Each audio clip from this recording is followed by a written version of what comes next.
What is going on, everybody? Welcome to this week's episode of Choosing Us. Holy cow. We're on episode 5,000. Right. Yep. Totally there already. It's been really cool having these conversations between you and I and our listeners. Yeah, it's been a lot of fun. I'm really excited for all the conversations that we're going to have. At this point of recording, we have not yet released episodes, but the conversations we've been having with people on our topics, on the things we've discussed, we have leaked little clips here and there. Got a fuzzy on my face. Keeps on itching me. Have been awesome.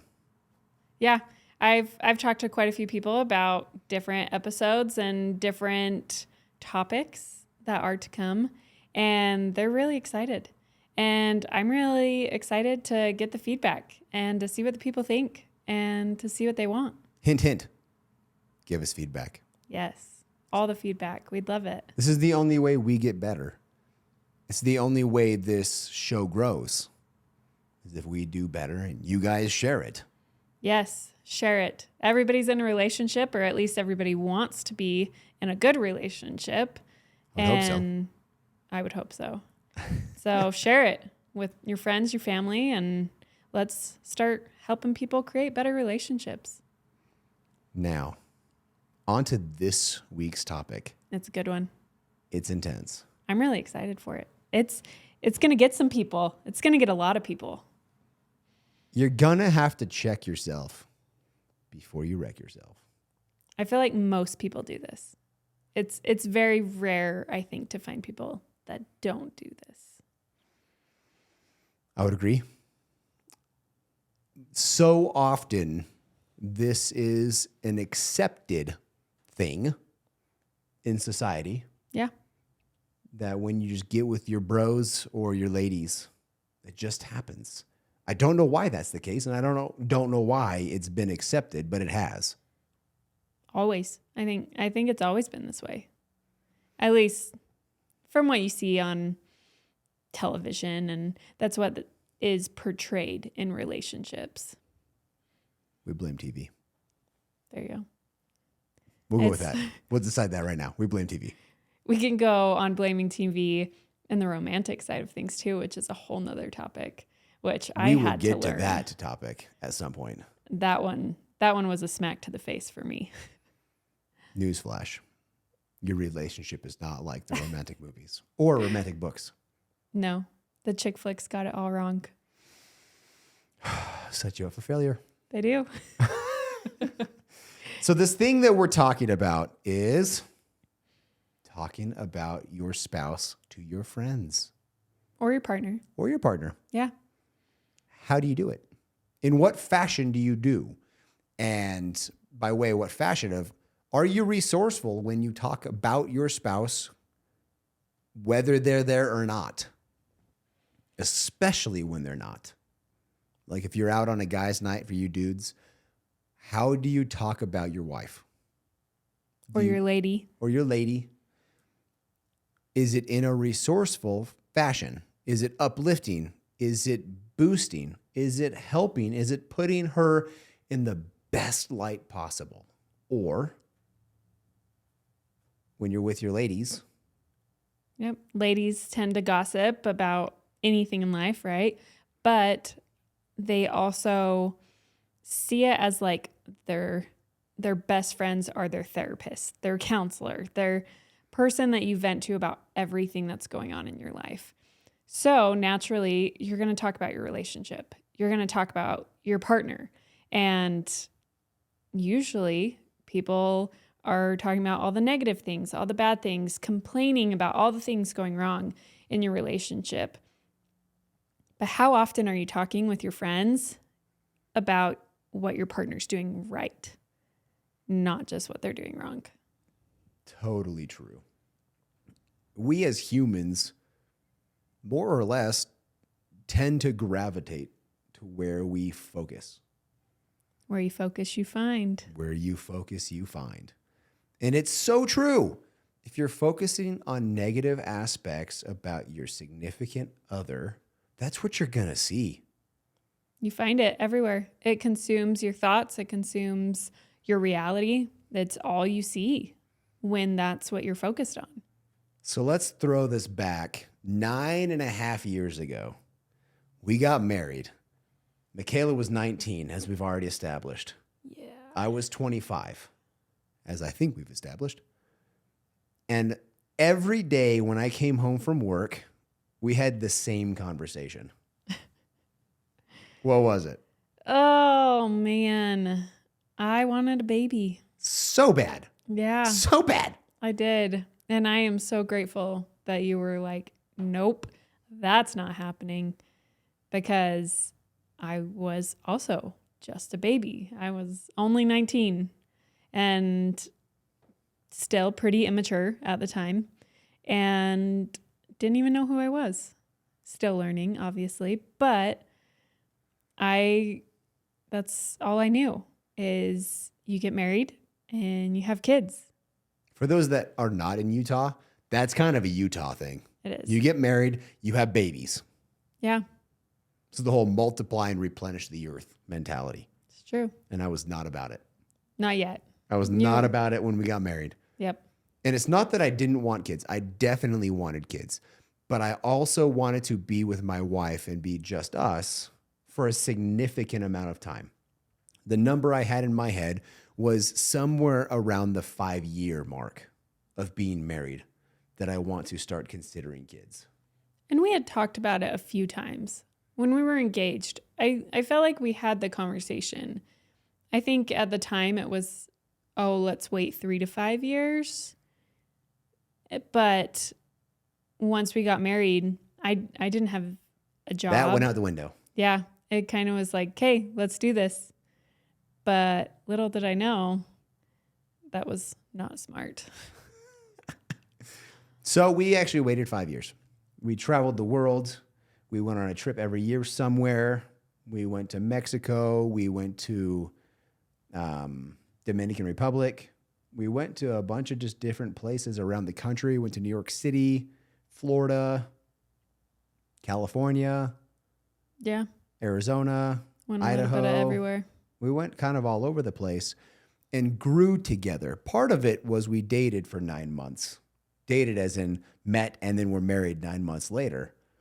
But a part of it was knowing who we are as a couple, but on our own accord. That's a good chunk of your 20s, I think. I think it's kind of a thing. Yeah. Now looking back, I'm 29 now. So this past 9-10 years, I've figured out what I like, what I don't like, and who I want to be and who I don't want to be, and discovering myself. And I didn't know any of that at 19. How could you? Exactly. I hadn't experienced life yet. I didn't know how to take care of myself, let alone a relationship and a marriage, and how to even make that work correctly. So during this time, while we had this conversation, literally every day, this was a daily thing. And looking back, I dreaded going home at times. I knew I was walking into tears of, I want a baby. Why won't you let us grow our family? It was a difficult time. And looking back, we also learned my hormones were cracked out. Michaela's hormones cracked out. I've been on hormone therapy for almost 9 years at this point. And Michaela was on hormone therapy shortly after all that too. Yeah. So we learned there was more than just being immature. Yeah. There were more aspects to this. But at that time, I had a really close friend at work that I would vent to her and just tell her about these conversations. And ultimately, they just were not resourceful conversations. It was, Michaela wants a baby. I don't know why she wants this. I don't agree with this. And it just wasn't anything good or resourceful. And so I quickly learned this is steering my mind in the wrong direction, because I started asking the questions, man, if this is marriage, did I make the right decision? Did I did I marry the right person? Like, am I going to have this type of communication the rest of my life? Well, those questions were triggered by the words I was using. And I learned very quickly, this is not a good path, and you've got to stop. And you've got to stop now. And I did. And go figure. Things changed pretty quick. That's awesome. It's kind of amazing. And then she finally, because things changed, right? So my energy, my demeanor, my conversation, when I came home, I actually looked forward to coming home because I focused on other things. What? And so she asked the biggest question ever at the time. What was it? Do you remember what it was? I don't. Which Give me a question? baby. Oh, my ultimatum? Yep. She gave me an ultimatum. Oh, yeah. I said, okay, I want a baby or I want a cat. Give me a baby or give me a cat. So I said, let's do a cat. Yep. That's what happened. And luckily, I mean, By the way, I'm allergic to cats. We'll throw that out there. That's true. Yeah. So I Googled and I looked it up and found out there are hypoallergenic cats. I'm like, we can get one that doesn't shed. So we went and looked at tons of cats until we found one that didn't absolutely kill him the moment he held him. And how we did that is I buried my face in a kitten to see if I'd react. It was not fun. Yeah. Some of those had pretty bad reactions. Yeah. But we found our Riddick. We found our little dude. His name was Riddick. Yep. And Riddick honestly saved Michaela. He did. It was not that I recommend giving your partner an ultimatum.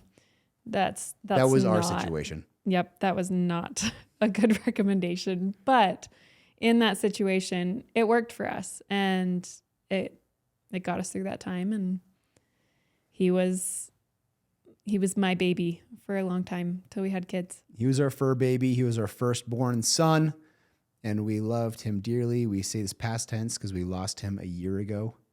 Yeah, which sucked. However, he had a purpose, and his purpose was fulfilled. Yeah. Which is super cool to see. But all of this comes back to, how do you talk about your spouse when they're there and when they're not there?